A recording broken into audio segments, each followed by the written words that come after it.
What's happening? I'm Iron Man from the music group theLottory, Showtime Records, and I finally had the opportunity to give you my it's not immediate anymore, but my immediate reaction to the NBA draft.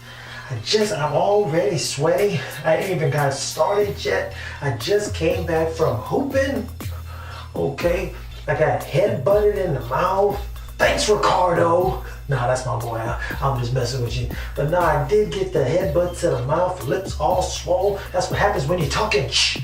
But nah, got headbutted and iced it down for a little bit. But hey, if you give up whenever there's a little adversity, you're never going to get better.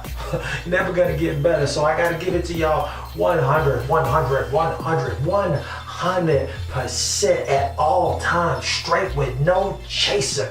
These are just some of my views and reactions to the NBA draft. If you enjoy watching these videos, and I hope that you do, make sure you subscribe to the channel, hit that notification bell. I know y'all are real busy living y'all $1 million lifestyles.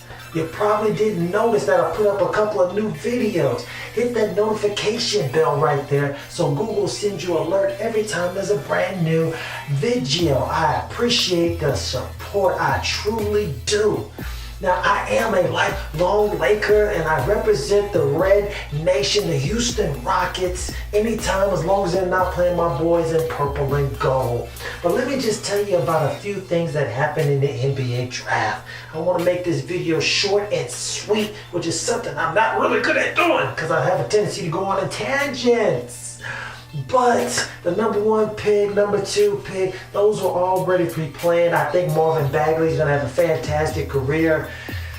As soon as they get some type of foundation in Sacramento, he's got all the tools to be a Chris Bosh-like style player. I mean, he's been playing against grown men for about 3 years now and been giving them the business. So Deandre Ayton is a freak of nature. I mean, he's chiseled in stone. It looks like his physique is just like David Robinson, the Admiral from San Antonio Spurs lore.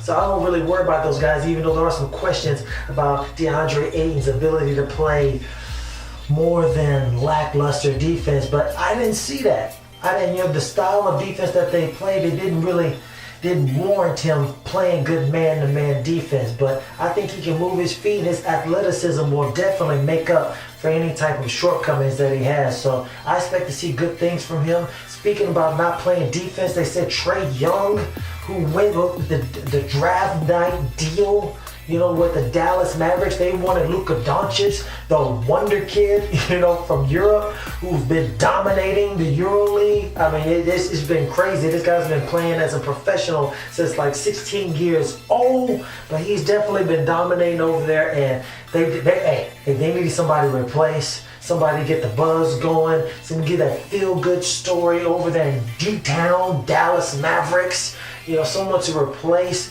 the one and only Dirk Nowitzki. I think they got a good one in him. He's totally skilled at everything you would need to have a point guard, 6'8", at that position.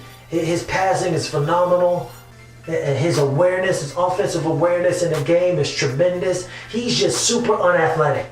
That's just pretty much what it is. If he could run, if he could jump, if he could do anything above average, athletic-wise, man, he would have been the number one pick, hands down, this draft, last year's draft, and the next one. This guy's, he's on another level.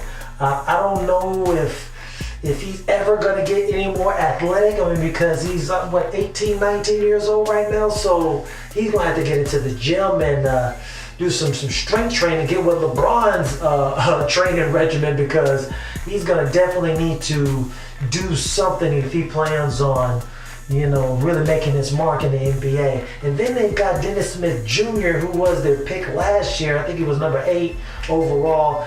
I don't know. I guess they're going to move him to shooting guard. I don't know what they're going to do. Maybe they're going to play Luka Doncic at the shooting guard. That's their backcourt of the future. Sounds good. Looks good. Look out for them boys. I mean, they shouldn't win more than 30 games depending on who they get in free agency, but they usually get nobody. So we're just gonna move on past them.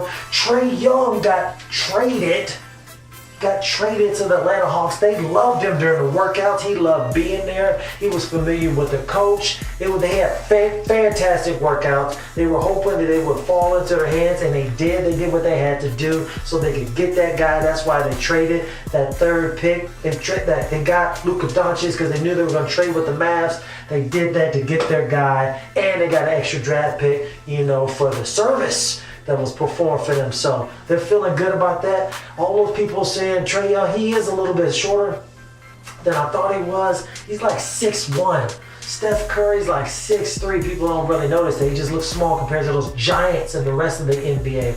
But man, Trae Young can pass and this guy can shoot.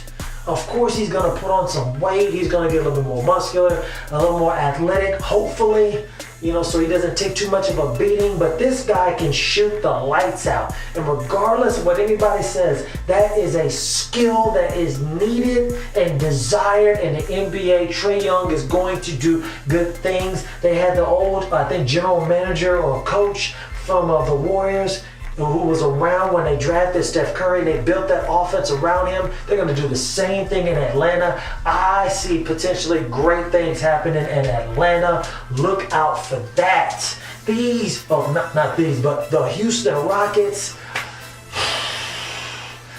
they've been struggling because they've been just giving away all their draft picks because they're in the win now mode. Daryl Morey wants to get superstars and he wants to win right now, not yesterday, not next week, but he wants to win right now and continue. Well, he wants to win next week, but he wants to continue to win into the future. He wants superstars on the team. So they're mortgaging their whole future, just to get superstars in tow right now. So they were really active during the draft, even though they did sign Jmvol.